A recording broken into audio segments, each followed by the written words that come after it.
Hey, this is Kate. If you're enjoying the content on the Good Fight channel, then please do hit like and subscribe below. Thank you.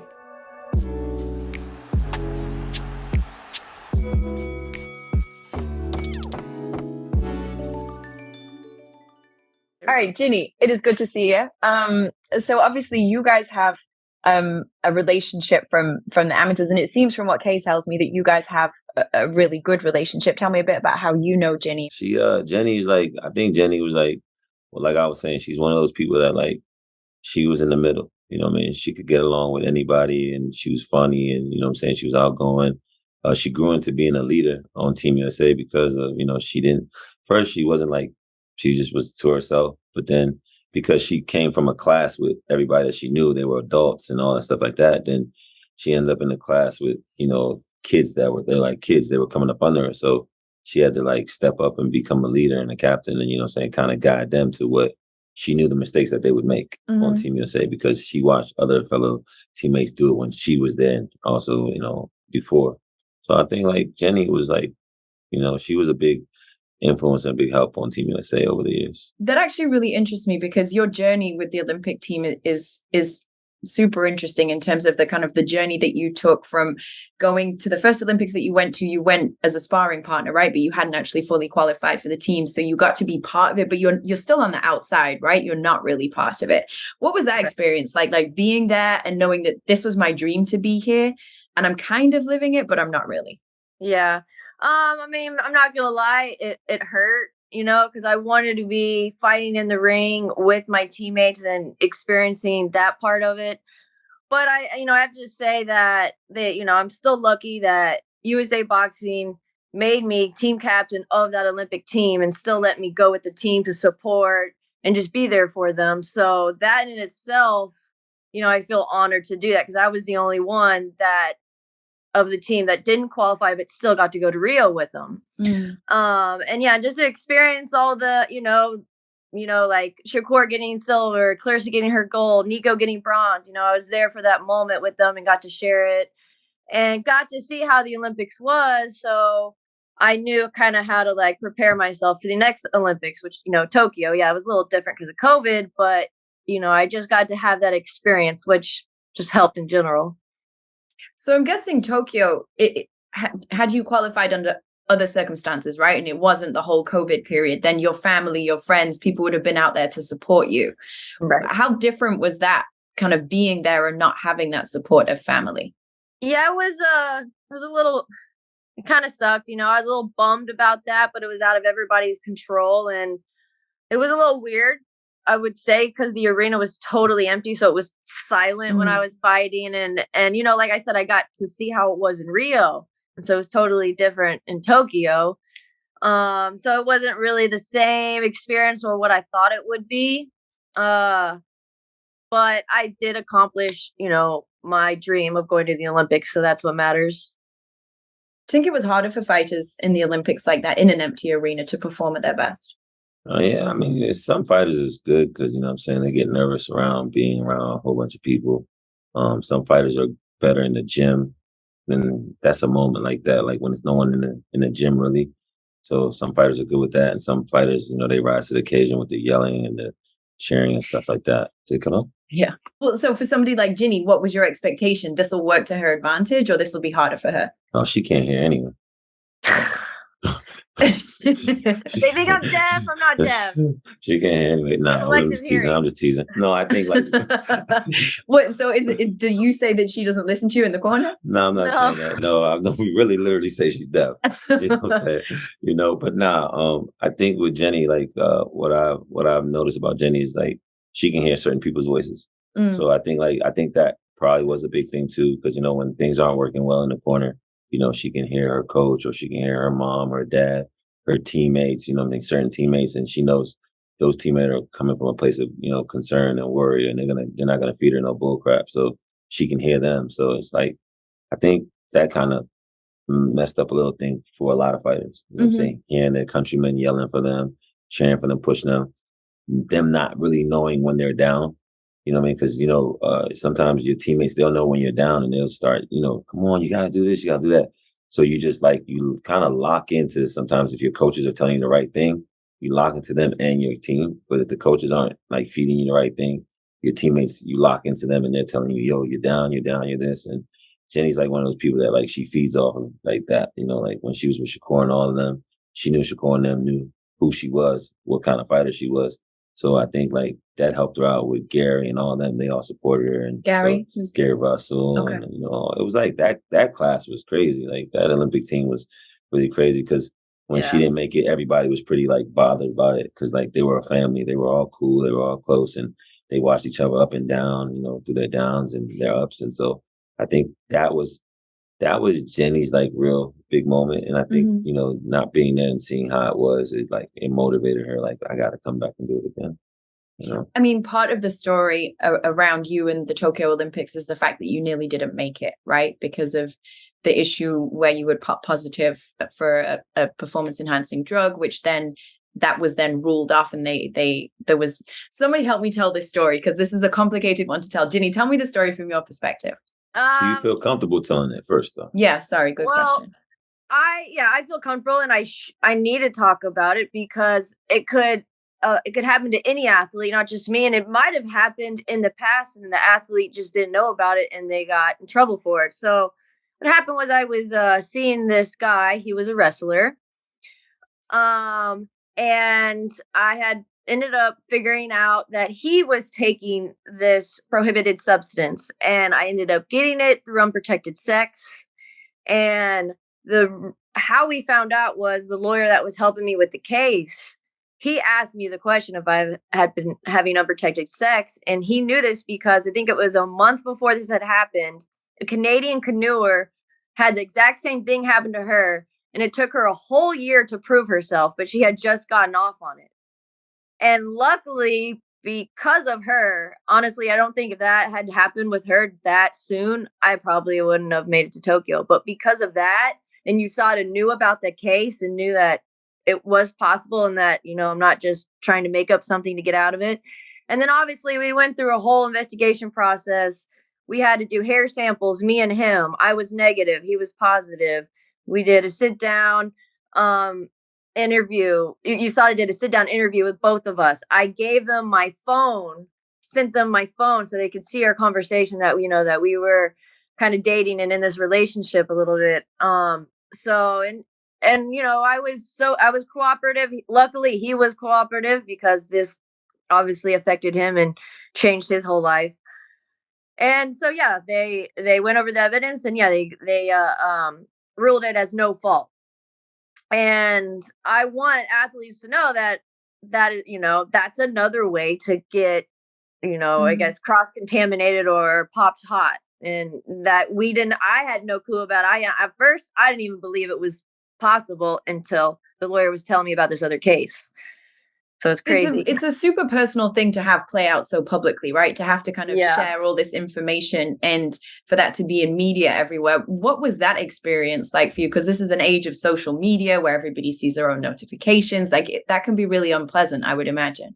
Yeah, it went pretty viral pretty fast. And the memes that were on Twitter and Instagram weren't very I guess nice, you know, or didn't put me in the best position. The main thing that bothered me, people can slut shame me, whatever, but what really, really bothered me was that people didn't believe in it, and they still thought I was a cheater, and they thought I was getting away with it they were playing the privileged white card, that I got away with it because of that. That's the main thing that bothered me, because I'm not, you know, I hate cheaters. I don't believe in that. I'm so against that. And that's why I became public about it. And yeah, it's very personal of the whole situation, but I didn't care. I wanted the people to know this is what happened. And this is the whole process I had to go through. I'm not a cheater. And I want to help other athletes not get in the situation that I was in. I mean, you must have been aware of all of this at the time, right? What was your advice at the time? Do you remember as a coach? Oh man, I mean, I think I was more like trying to just get her like cracking jokes about it. You know what I mean? Like I literally was. No, I was. I was like, because it was like, I know Jenny, you know what I'm saying? Like Jenny has other issues, you know what I'm saying? And the last thing, those issues would really push you towards drugs, but it never pushed her towards drugs, you know what I'm saying? And so it's like, I know for her, like her work ethic, the way she is, you know what I'm saying? Like a lot of people don't know Jenny came from track and field, you know what I'm saying? So, you know, she had a great work ethic. And then also Jenny, like nothing was ever handed out to Jenny. So she always worked hard, you know, she always pushed and she was always trying to learn. You know what I mean? Like Jenny's one of those disciplined people that you like, dude, change up a little bit. Like you gotta change up, but she won't change up. You know what I mean? She'll just believe in it. So like when it hit, it was like, I remember when they told me, I was like, man, get out of here, man. Like, not Jenny. Like, y'all telling me this girl right here that loves soap is, you know, doing something. Like, tell me about her stealing some soap or something, you know what I mean? Because she has a little illness. And so when they said that, I was like, nah, this isn't right. And then so, you know, she hit me up, you know, she was hurt, you know what I mean? Because I knew before she knew. And then, you know, when we talked about it, she was hurt, she was bothered. She's like, they think I'm a cheater. Like, that's all she kept on saying. I'm like, dude, you got popped. She's thinking about, they think I'm a cheater. I'm like, dude, we need to worry about you getting popped. She doesn't care about that. It's like, I'm not a cheater. I'm not a cheater. I didn't do nothing. And so now, you know, here you have nervous, reckless Jenny, like trying to find everything, trying to do her own investigation and stuff like that. So it was like bit by bit, like she was having like ideas like, did I touch something? Did I do this? Did I do that? And so it was like, to me, like watching her go through that, it was like I had to like I felt like I kind of prepared for what was coming. Oh man, you got it from sex, all this, like, you know, I'm teasing her, you know what I'm saying, and stuff like that. And you know, then when it happened, it was like, oh, the jokes really came in from me. Like I really came in with a heavy lot of heavy jokes, you know, because it was like kind of I felt like to make her feel comfortable, you know what I'm Right. saying? Like You you know gotta what I'm laugh at saying? that point, Yeah, right? it's like, and then so like even now to this day we laugh about it, but like people don't know like back then we were laughing about it. Cause it's like who would really think, like she said, who would think like that would happen? Like I don't Mhm. do drugs. And so it taught us all like, dang, you know, you gotta be careful of what you do and stuff like that. And I feel like I like her now, like the way that she's like more outspoken about it. Like, you know, some people say, you know, shy away from it and do all that, but it's like, why shy away from something that, you know, still to this day kind of haunts you a little bit? You know, you have, you know, promoters, you know, kind of hesitant to deal with her, or people saying this. And I'm like, I feel like, you know, there's a lot of things that people don't know, you know, that promoters or other people, you know, deal with other athletes that are in higher level. And, you know, they don't judge them for it and they still try to find a way to work with them. And I feel like, you know, don't judge a book by its cover for real. Like, you know, really open the book up and find out what really happened. Read the chapters, you know what Well, I'm saying? yeah, that So, and that's the thing. They find out I pop hot, and they find that it was from sex. And again, yeah, like my first reaction was like, no, that can't be right. And so that's everybody else's reaction, and so they automatically assume that's bullshit, and they don't try to actually like find out the story or even talk to me about it and let me yeah. tell them about it. So that's very frustrating right now. Going into the professional game, because I'm having that issue with people still not believing the whole story because they don't even really know or try So to do you find feel like out. it's held you back professionally so far? And yeah, and getting signed by certain people, like they don't want to deal with an athlete that took, prohibited substances or got popped Mm. hot. They don't, it scares them. They don't trust them. And obviously I get that, but again, give me a chance to tell you what happened and prove myself. You know, I'm just as good as a lot of girls out there with world title belts. I've beaten them multiple times in the amateurs. So it's a little frustrating that they won't let me explain it, or they won't even or they won't even ask me about it, pretty much. Mhm. You alluded to something. Kay said something about Ginny has a little illness. Are you comfortable talking about that? Oh yeah. Or you are? Um, So you were referring to OCD. Yeah. I guess, obviously people just getting to know your story maybe don't really know what that means for you. OCD is such an overused term nowadays, and people kind of throw it around as like, oh, I'm super tidy. And that's what they mean by saying, oh, I'm really OCD. yeah. I imagine that for you, it's something that affects your life on a much deeper level. So can you kind of explain to people listening how OCD affects you and what it means to you? Yeah. Well, OCD is obsessive compulsive disorder, and there's so many different forms of it. Like, tics and hair pulling, that's a form of OCD. People obviously think, like you said, OCD is being tidy and clean. And it's so way beyond that. Mine is contamination fear, but it goes to the level of like anything. Like I will observe everything that touches everything, and I will remember in my head, oh, that person touched that and it's dirty, so don't put it there. If somebody put something there, it's contaminated, and I gotta figure out how to wash it. So my mind's always like running around thinking about that, and then it will affect me in the way because I will obsess about cleaning something or cleaning myself for so long, and sometimes hours and hours go by and I don't even realize it. And then it costs me, like I go through so much soap and so much paper towels and so much cleaning supplies that it affects me financially.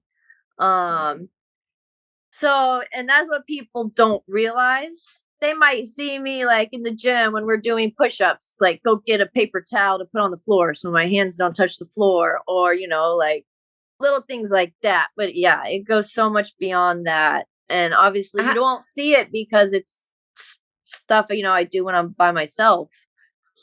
How do you deal with boxing? I mean, boxing is like blood and spit, and it's kind of a weird choice of a sport if this is something that you struggle with. Right. Well, that's why I tell people this all the time. Like boxing is kind of like my therapy, because when I'm in the gym, my brain is focused on being the best boxer I can and getting better, and whatever going to the gym, whatever we're doing that day is that focus. Yeah.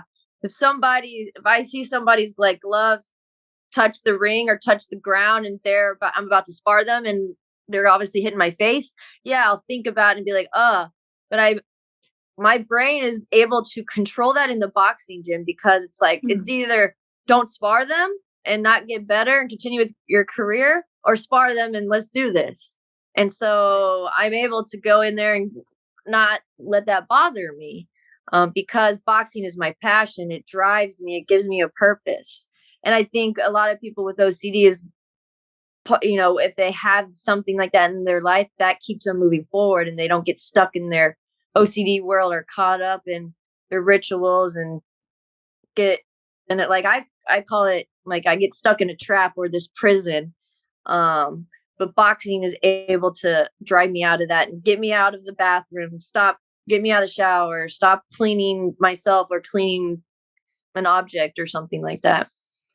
So, I mean, you guys have been on multiple trips together. You've been to multiple countries together, right? On the road together. Did she hide it really well, or was it obvious to you? It was obvious. Oh, really? Well, before Ginny wanted it to be obvious, or it was? Well, no, she like. Only because I got comfortable with the with the teammates and everybody. Everybody on the team knew, like, you know what I'm saying. So it was I think maybe 16. I think the 16 squad was more comfortable with it, because they just let Jenny just be Jenny. You know what I'm saying? They really didn't pay attention to her washing her hands a whole bunch of times or being worried about getting in touch with a glove. You know what I'm saying?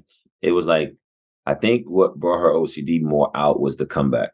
Dang, I got to do this. I got to do this all over again, trying to get to the Olympics and all that. So I felt like a lot of that stress and, having to repeat that all over again, watching her whole class leave. And now she has to come back again. It's like, man, I got to do this again. So I think a lot of that stress, activated the OCD a lot heavier, that time coming up, you know what I mean? So it started becoming more aware.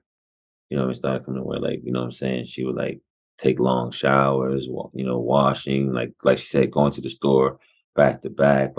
Jenny's the type of person, I swear, she'll buy laundry soap, powder laundry soap or something like that. And if it spills in the car just a little bit, she won't use it.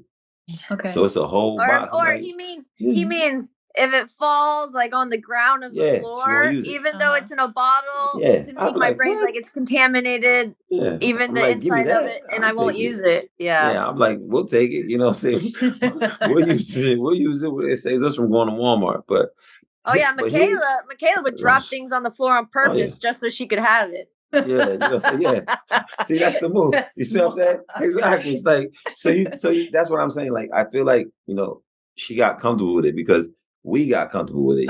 Some of that stuff is like she said, Michaela, oh, well, I ain't got to spend no money. I just dropped this right here. Oh, Jenny, it's on the floor. Jenny, come on, man, for real, dude. And yeah. All right, I'll take it. You know what I mean? I'm Jenny, you can just wipe that up, right?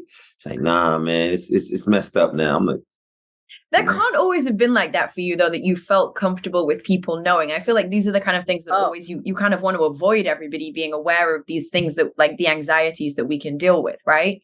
Yeah. Oh no, I used to be ashamed of it. I mean, because it's not normal. Most people don't have these rituals or these fears of everything's contaminated or cross contaminated.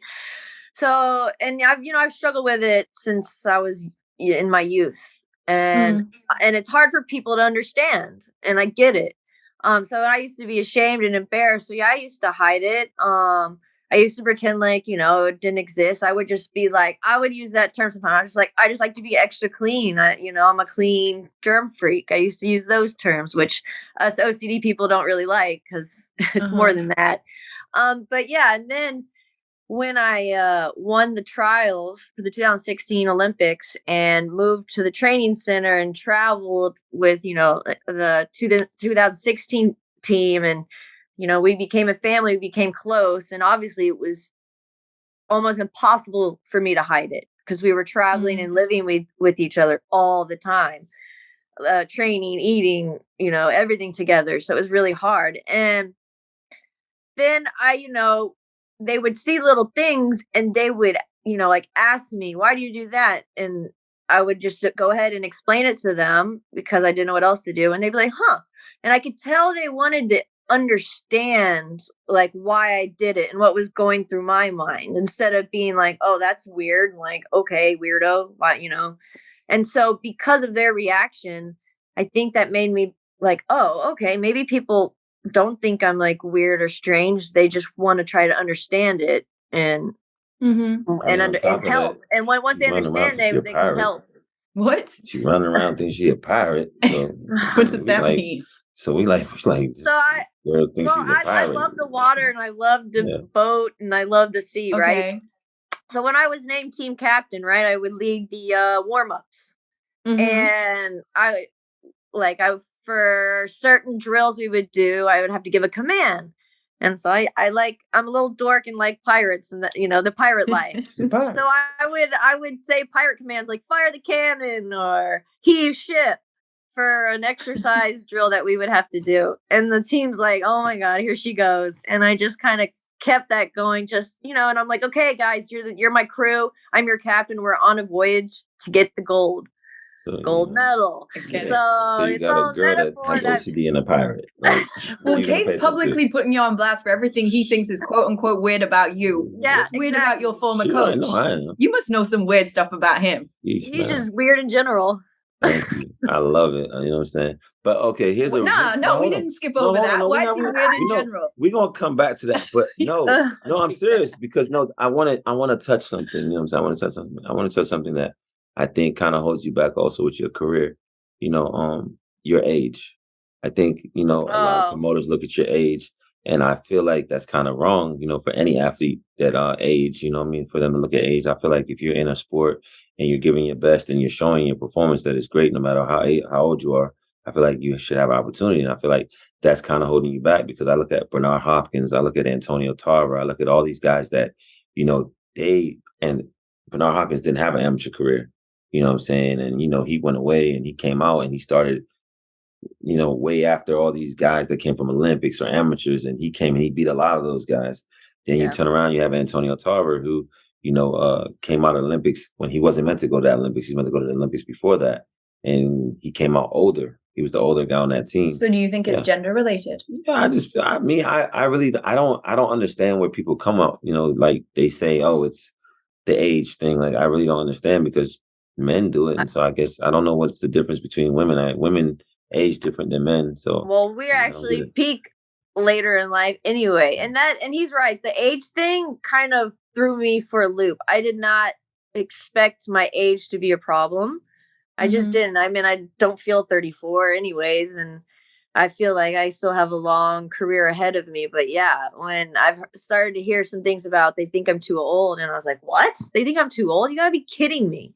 I'm like fine and just starting out. And so that is a little discouraging, I'm not gonna lie. Yeah, because there's women that are older than her. Yeah. And like they just started, like, and they're like signed to certain, like to Matchroom or whatever, and they're getting fights back to back, and they might even be older than Jenny.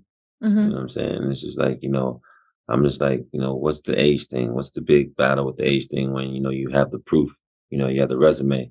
So it shows that you're still able to hang in there with teenagers and, other adults. So I never understood it. So I just want to know how you felt about that.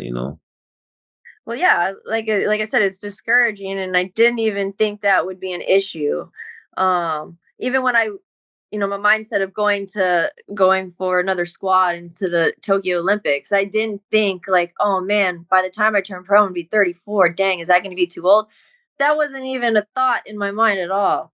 So yeah, like when I've started to hear people think, or certain promoters think I might be too old and they don't want to invest in me, I was like, what? You gotta be kidding me, because I like I still feel like I'm beginning to peak, and I'm beginning to become an all-around boxer, and the best version of myself as a boxer. And so that's what's bothering me, that like, give me this chance. I'm not old. Don't let a number stop you from, seeing what I can do.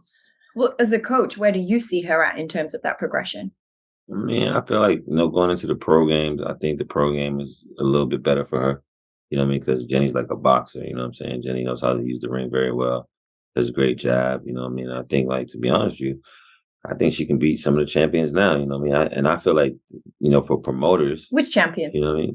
Man, I ain't gonna call no names out. I'll let Jenny do that, you know what I'm saying? I don't get in the middle of Uh, that type stuff. But, uh, I respect every athlete, but I just feel like, you know, Jenny's been on that other side. And what I mean by the other side is Jenny was that person that came on Team USA that didn't know nothing about Team USA. You know what I mean? And so, imagine coming on Team USA and having to go overseas and fighting somebody that's been fighting in a national competition for years. You know what I'm saying? And world champions or medalists or whatever. You're like, man, who is this person from where? And they've been boxing how long? But I think what helped Jenny out was Jenny didn't like really care how long somebody had been in the game. You know what I mean?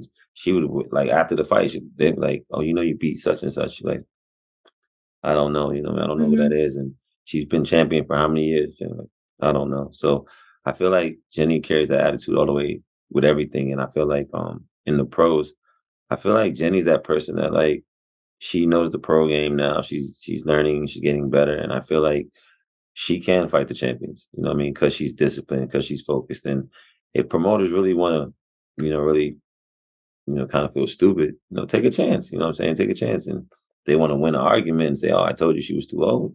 You'll win that way too. But I think that Jenny, like I said, can go in there with some of the champions now. And I think she'll beat them because of her amateur experience and how she thinks. And like she said, she stays in shape.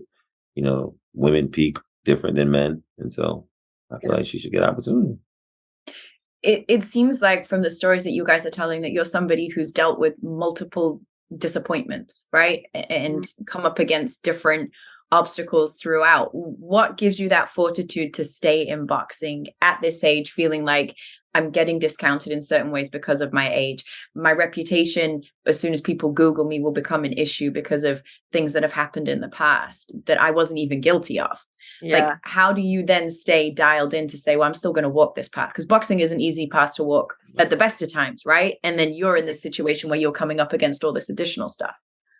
Well, when I began boxing, I told myself, like, I'm going to be a world champion one day. And this is before women were in the Olympics. So if I knew it was in the Olympics, I would have been like, I'm going to the Olympics. But I've always like, like the first day I was in the boxing gym, I was like, this is what I want to do. I want to be a world champion. This is what my life is going to be about. Like, I told myself that.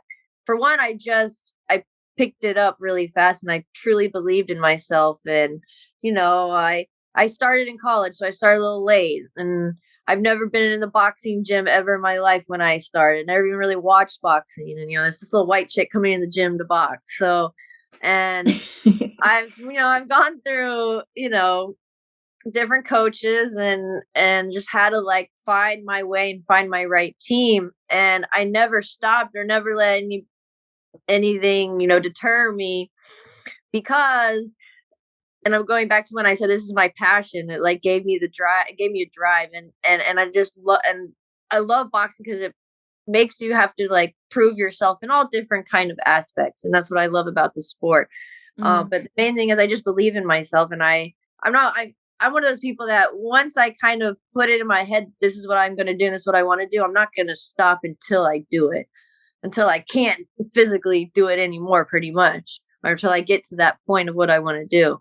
And I kind of think that's always how I've been, and that's why I think even though I struggle with OCD, and it's sometimes I'm just like, oh my, like how can I move on with my day, just in life, living with this OCD?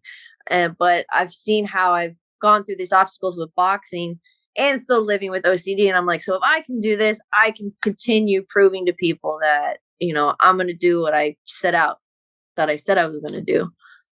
Amen. So what does, Amen. I'm sorry. What does Saturday night mean to you? I mean, you're back amongst your sisters, you're back amongst your Olympians, your former Olympic teammates.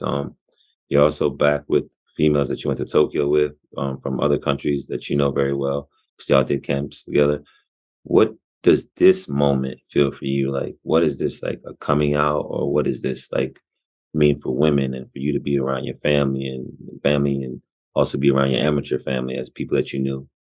Well, I want this. I mean, this fight will show that I belong on this card, and I belong to be at this level and at this caliber and with these women who have, accomplished so much in the game, and have gone to Tokyo and we're winning world title belts and all that. I'm, right here with them. I deserve to be on this stage, and I want people to see that, and they will see that Saturday night. And I don't want anybody to have any more doubts about, anything about me that they've heard, and I want to put on a good show, and I want people to see this and be like, "Damn, okay, we want to see more of this." I want to show them. I want to give them some entertainment, give them a good boxing fight. Who taught you to be like this? Because I feel like self-doubt is so prevalent, right? And it's so easy to question yourself. Oh, was it you? No. No, but you have this crazy sense of self-belief, whatever you come up against. Okay, go ahead. Give him his props. I think it's just, hold on, Kay. I'll give you praise in a minute. All right. You came later on in life. I've always had things in my life that I've struggled with. So like I grew up with a learning disability. So, I felt like I never fit in that way. Like it was harder for me it took me a longer time to learn how to read and write. So I kind of felt like behind from everybody, but I didn't want to feel that way. I struggled with anorexia too before I was officially diagnosed with OCD. And that again separated me, and I wanted to, I've had all these like struggles in my life, and then my OCD, and all these little things that I've personally struggled with, I guess has pushed me to like believe in myself as, okay, I struggle with these issues, but I can do anything that anybody else can do, and I can do it better than they can do it. And then Coach K came along. Go ahead, go on then. And Coach K. And then Coach K came along. Good question. Good question. No, I guess I sometimes think that God can put you on a path in life, right? Where you have your goal, and your goal is to become boxing champion. But you're also somebody who's been given a platform to speak to a lot of people. Like there's a lot of young women out there who struggle with eating disorders, not just young women. There's a lot of men who struggle with eating disorders, which is even less talked about, right? OCD affects, I don't know how big a percentage of the population, but I would imagine it's significant, right? There's a number of people out there who are dealing with those kind of issues. The drugs issue, and that's something that you want to educate people on and educate women on specifically. This is a way that you could pop positive. Do you feel comfortable with kind of carrying all that responsibility of, yes, I want to box, and yes, I want to fight, but I'm also somebody who can communicate a message that has real value to a bigger community? Yeah, because I can help people not feel alone, and then like know, or like give them, like you said, educate them, give them aware, or show them that you can do this even though you struggle with this daily thing every day of your life. I'm glad I can be like an inspiration to people. I'm glad I can kind of be like that model to people, or people can see what I go through, and that can give them motivation to whatever they're going through. Might not be the same, it might be the same, but they Mm. can still continue with whatever they want to do, or just be okay in life. So yeah, I'm glad I can be that person for people. She has a great team in Houston too. She has a great coach. You know what I'm saying? Who's Yeah. like been with the, you know what I mean? And I respect her coach, you know what I'm saying? Really hands on kind of a guy. And then she's surrounded by a bunch of people in Houston that, like support her and coaching staffs from other gyms. And they've watched her evolve as an amateur and now going into a pro. So I think some of that helps. It comes from that backup, like from them, like people that like you see outside of where she's from, they look somewhat similar to them and they judge her. Mhm. But like the people that she's around, they don't judge her. They're like, oh, that's Jenny. You know what I'm saying? Like whatever. Like, That's dope. they Yeah. laugh about it and they like, you know, they know And they Jenny's believe not the in me person that you too. gotta pat. Yeah, it's like they know you ain't always gotta pat Jenny on the back. You know what I'm saying? They know like Jenny always wants to be better, you know what I'm saying? So they get excited when they see a girl that's has come into this world and they've been in this world for so long. Like, I have this guy that's been in this game for 20 years, and then I have this girl that's been in the game for 10 years, and she's doing what I've been trying to get you to do for 20 years. And it's like, so it makes a coach feel like it can happen. You know what I'm saying? It's like some Yeah. girls can do things that guys can do, but, having a best friend in Michaela and having, a sister and best friend in Michaela and then having a sister in Clarissa, I mean, I think like to they're not in competition. You know what I Mhm. mean? It's just like, I used to, fall asleep with these girls in a room and we used to play around, we used to talk, and we still do that now. And it's like she knows I can make it too. We walk the same path, you know what I'm saying? And everybody's path is different, but she knows she can do it. So I feel like that's what I'm looking for Saturday night, like the energy, that Mhm. energy, like going back to when they were amateurs and they're Yeah. traveling together and just like now it's in a bigger stage. It's like, now it's no losing. It's no next day. It's just this moment. You know what I mean? It's Yeah. like, cheering for each other and supporting. Like, I guarantee you Saturday night, Michaela and Clarissa will be sitting on the side, like watching her fight, what I'm saying, and going back and get ready for their fight. So, same like they did in amateur. So it's like, Yeah. it's cool to just see that. You know what I mean? I feel like Saturday night brings a whole lot. I can tell how invested you are in her, Clarissa, Michaela, everybody, right? What are your emotions when you're watching Ginny fight? Oh man, I already know what she's gonna do. Like, you know what I'm saying? If Jenny gets the jab going, it's over, man. Like, I don't feel like Jenny has one of the best jabs in boxing.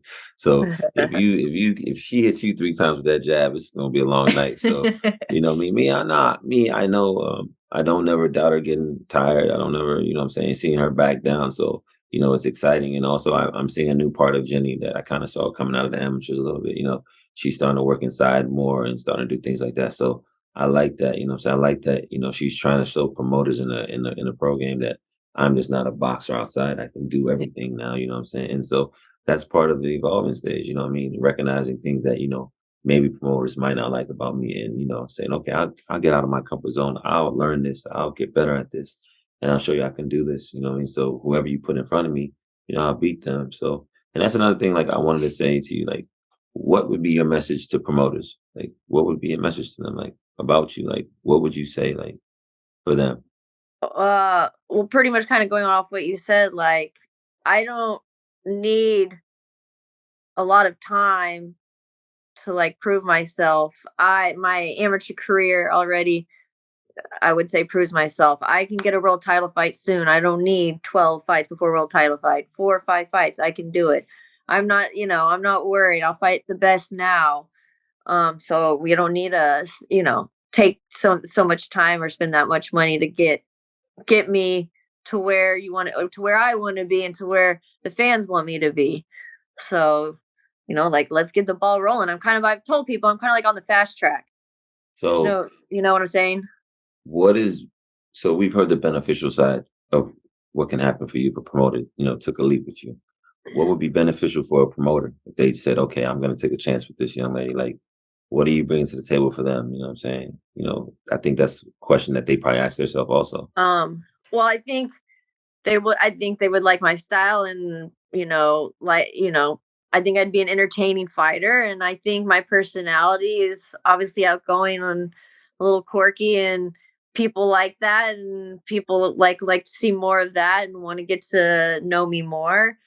But and you put all that together, and I think I would be like a vital part of the team. Whoever would love to sign me, and it would be worth it, honestly.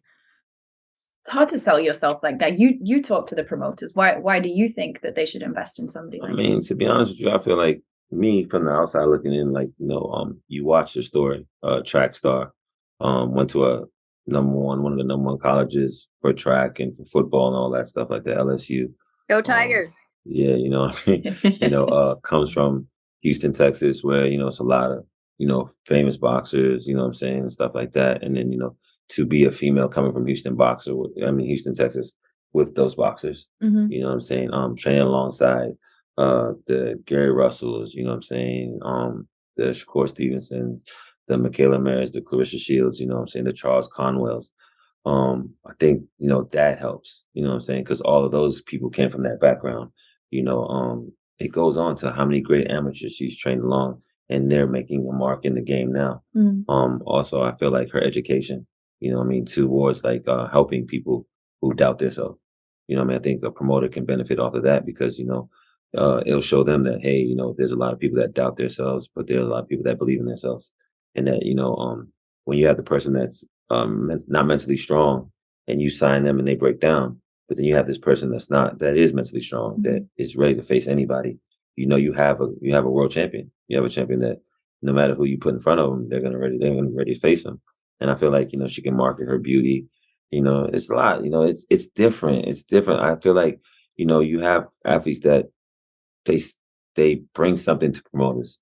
I feel like that's where we're at now. I feel like the Yeah. talenting pool is different now. I feel like I see it, and I'm there's there.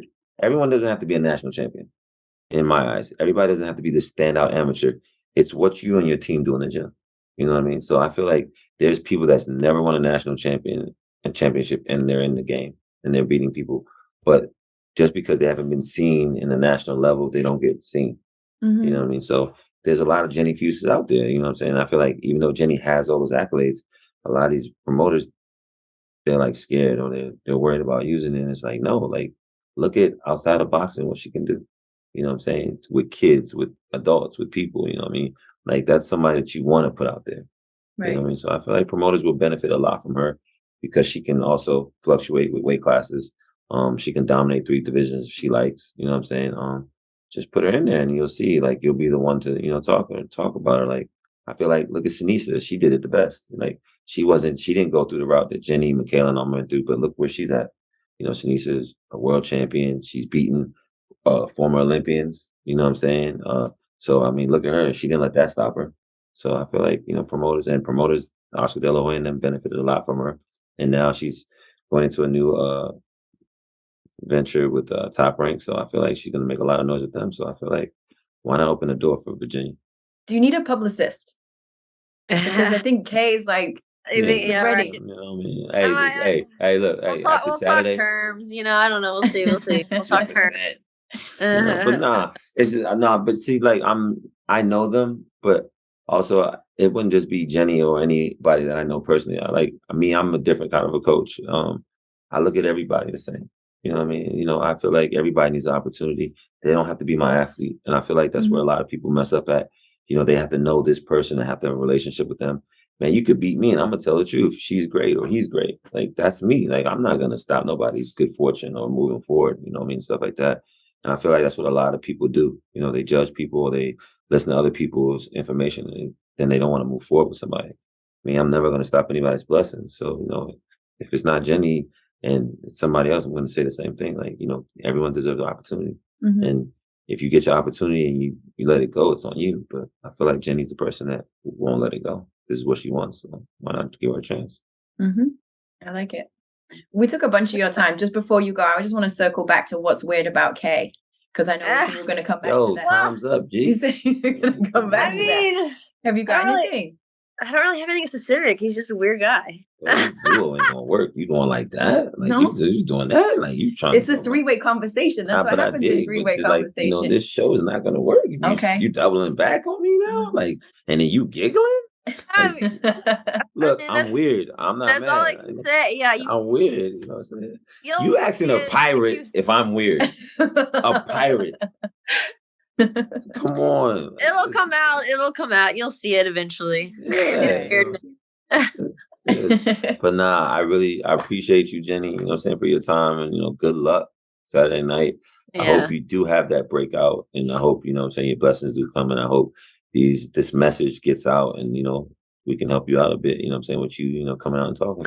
No, yeah. Thanks for helping me out. I need this. Definitely feel like this is what I needed to kind of speak more about just everything that's been going on in my life and my career. And thank you guys for helping. Oh, and her mom is a survivor. She's a fighter, her mom.